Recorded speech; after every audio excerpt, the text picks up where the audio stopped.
नमस्कार दोस्तों, supreme court में होने वाले चीफ जस्टिस ने एक बार फिर से कमाल कर दिया। एक ऐसा कमाल कर दिया दोस्तों जिसको लेकर आप भी कहेंगे कि उन्हें लाखों सैल्यूट करना चाहिए। लाखों सैल्यूट भी उनके लिए कम है, क्योंकि जिस तरीके से अन्याय होता हुआ जो नजर आता है, उस अन्याय को रोकने वाले लोग बहुत कम है दोस्तों। मजा लेने वाले बहुत सारे लोग हैं, लेकिन सुप्रीम कोर्ट में वी.आर. गवई और उनकी बेंच ने एक बार फिर से साबित कर दिया है कि ऐसे लोगों पर कार्रवाई होनी बेहद ज़रूरी है, ताकि आने वाली पीढ़ियां याद रखें और उन्हें याद हो उन तमाम लोगों को कि वो इस काम को कर कर जो खुशी महसूस कर रहे हैं, वो खुशी उनके लिए कितनी पीड़ादायक हो सकती है। कैसे उनका प्रमोशन नहीं बल्कि डिमोशन हो सकता है, डिमोट कर दिया जा सकता है। और ऐसा ही सुप्रीम कोर्ट के होने वाले चीफ जस्टिस के जरिए की गई।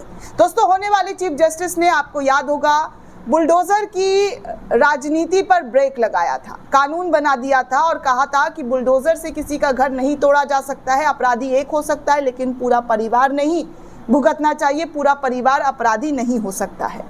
और ऐसे में एक बार फिर से ये साबित कर दिया है जस्टिस वी.आर. गवई और उनकी बेंच ने।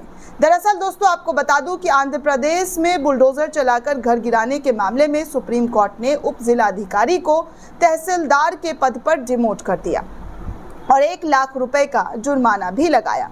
कोर्ट ने कहा है कि कानून की महिमा सजा देने में नहीं बल्कि माफ करने में है। कोर्ट ने यह भी कहा कि डिप्टी कलेक्टर के अड़ियल और लापरवाह रवैये के कारण उनके बच्चे और परिवार को भुगतना नहीं चाहिए।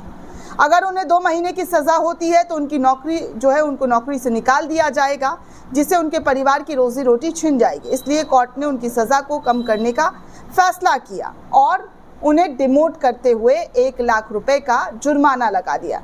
दरअसल दोस्तों, आपको बता दूं कि आंध्र प्रदेश से ये बड़ी खबर निकलकर सामने आई जब सुप्रीम कोर्ट ने एक डिप्टी कलेक्टर को डिमोट किया, उन्हें तहसीलदार के पद पर वापस भेज दिया। ये कार्रवाई इसलिए हुई क्योंकि उन्होंने हाईकोर्ट के आदेश की अवहेलना की थी। उन्होंने गुंटूर जिले में झुग्गी झोपड़ियों को जबरन हटा दिया था, जिससे कई लोग बेघर हो गए और कोर्ट ने उन पर 1 लाख रुपए का जुर्माना लगाया। ये फैसला जस्टिस वी.आर. गवई और एस.डी. मशीह की बेंच ने की। दोस्तों, आपको बता दें कि डिप्टी कलेक्टर ने हाईकोर्ट के आदेश के खिलाफ याचिका दाखिल की थी और हाईकोर्ट ने उन्हें अदालत की अवमानना का दोषी करार पाया और 2 महीने की साधारण कैद की सजा सुनाई।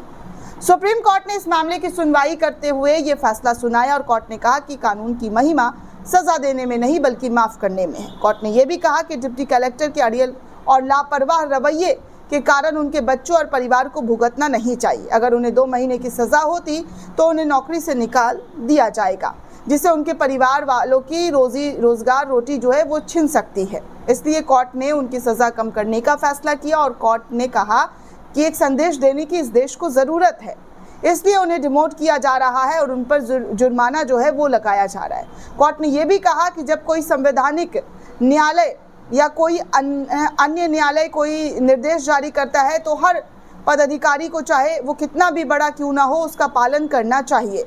कोर्ट के आदेश की अवहेलना कानून के शासन पर एक जो है हमला है, जिस पर लोकतंत्र आधारित है। डिप्टी कलेक्टर की ओर से पेश हुए वकील ने कोर्ट को नरमी बरतने की अपील की। उन्होंने कहा कि डिप्टी कलेक्टर और उनका परिवार सड़क पर आ जाएगा माय लॉर्ड।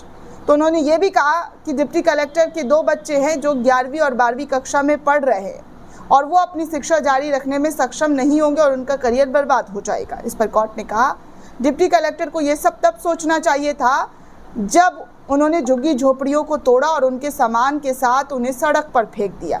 कोर्ट ने कहा कि अगर डिप्टी कलेक्टर मानवीय दृष्टिकोण की उम्मीद करते हैं तो उन्हें अमानवीय तरीके से काम नहीं करना चाहिए। तो इस तरीके की बातें जो है कोर्ट के जरिए कहते हुए डिप्टी कलेक्टर को डिमोट कर दिया गया। दोस्तों, इस पूरे रिपोर्ट को लेकर आप क्या सोचते हैं, आपकी क्या प्रतिक्रिया है, हमें कमेंट करके ज़रूर बताइएगा। साथ ही साथ चैनल को ज़्यादा से ज़्यादा लाइक, शेयर और सब्सक्राइब करना बिल्कुल भी ना भूलें। धन्यवाद दोस्तों।